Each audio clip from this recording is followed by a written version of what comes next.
احرام کی پابندیاں۔ جب آپ نے احرام باندھ کر نیت کر لی اور لبیک پڑھ لی تو اب آپ پر احرام کی پابندیاں لگ گئی۔ نمبر 1، اب آپ سر اور چہرہ نہیں ڈھانک سکتے بلکہ ہر وقت کھلا رہے گا۔ سوتے وقت بھی سر اور چہرہ نہیں ڈھانک سکتے، اور عورت صرف چہرہ نہ ڈھانکے یعنی اس پر کپڑا نہ لگائے۔ عورت کے لیے سر کو چھپانا ضروری ہے۔ نمبر 2، اب آپ خوشبو نہیں لگا سکتے، نہ سونگھ سکتے ہیں، لیکن بغیر ارادے کی خوشبو سونگھ لی تو کوئی حرج نہیں۔ یہ حکم مرد اور عورت دونوں کے لیے ہے۔ خوشبو سے متعلق 2-4 باتیں اور سمجھ لیں۔ احرام کی حالت میں ٹوتھ پیسٹ نہیں کر سکتے، خوشبو والے صابن سے ہاتھ وغیرہ نہیں دھو سکتے، اسی طرح کچی لونگ الائچی وغیرہ نہیں کھا سکتے، البتہ کھانے میں پکی ہوئی ہے تو کوئی حرج نہیں۔ اسی طرح ایسا کھانا جس میں بہت خوشبو مہک رہی ہو وہ بھی نہیں کھا سکتے۔ نمبر 3، اب آپ اپنے چہرے، سر یا بدن کے کسی حصے کا بال نہیں توڑ سکتے، اسی طرح ناخن نہیں کاٹ سکتے۔ یہ حکم بھی مرد اور عورت دونوں کے لیے ہے۔ نمبر 4، اب آپ سلا ہوا کپڑا نہیں پہن سکتے، جیسے کرتا پاجامہ، کوٹ، بنیان، پتلون، انڈرویئر وغیرہ۔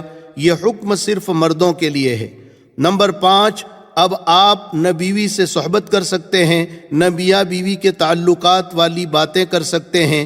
یہ حکم بھی مرد اور عورت دونوں کے لیے ہے۔ نمبر 6، اسی طرح اب آپ ایسا جوتا نہیں پہن سکتے جو پاؤں کی ابھری ہوئی ہڈی کو ڈھانپ دے۔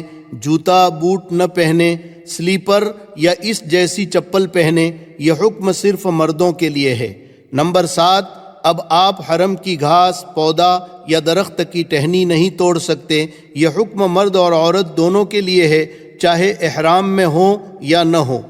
نمبر 8، اب آپ حرم میں کسی بھی جانور کا شکار نہیں کر سکتے اور نہ ہی شکار کی طرف اشارہ کر سکتے ہیں۔ یہ حکم مرد اور عورت دونوں کے لیے ہے، چاہے احرام میں ہو یا نہ ہو۔ یہاں تک کہ اپنے بدن یا سر کی جو بھی نہیں مار سکتے۔ 3 سے کم جو اگر کوئی مارے گا تو اس کو چاہیے کہ تھوڑا بہت صدقہ کر دے، اور 3 سے زائد مارے گا تو اس پر 1 صدقہ فطر لازم ہوگا۔ بہرحال یہ 8 پابندیاں مردوں کے لیے ہوئی اور 6 پابندیاں عورتوں کے لیے۔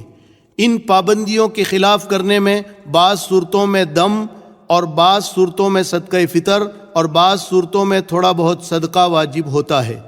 لیکن یاد رکھیں، غلطیاں ہوتی رہتی ہے، عورتوں سے بھی اور مردوں سے بھی۔ عورتوں کے چہرے پر کپڑا تھوڑا بہت لگ ہی جاتا ہے، لہٰذا کچھ نہ کچھ صدقہ دوران سفر کرتے رہیں۔ ایک اہم بات، آپ بہت عظمت والی جگہ جا رہے ہیں جہاں لاکھوں حاجی ہوں گے، سفر بھی لمبا ہے، تو آپ پہلے سے ہی تیار ہو جائیں کہ اس سفر میں جو بھی مشقت یا تکلیف پہنچے گی اس پر صبر و تحمل سے کام لیں گے، غصہ اور لڑائی جھگڑا نہیں کریں گے۔ یہ بہت بری بات ہے۔ اپنے دل کو سمجھا لیں کہ اللہ کے گھر کا سفر ہے اور یہ سب اللہ کے گھر کے مہمان ہیں۔ پھر علماء نے لکھا ہے کہ حاجی احرام کی حالت میں جس طرح رہتا ہے اس کی وہ کیفیت موت تک باقی رہتی ہے، لہٰذا لڑائی جھگڑے اور ہر گناہ سے اپنے آپ کو بچاتے رہیں، اور احرام کی حالت میں اپنے آپ کو سنتوں کا پابند بنائیں تاکہ موت تک ہماری یہ کیفیت باقی رہے۔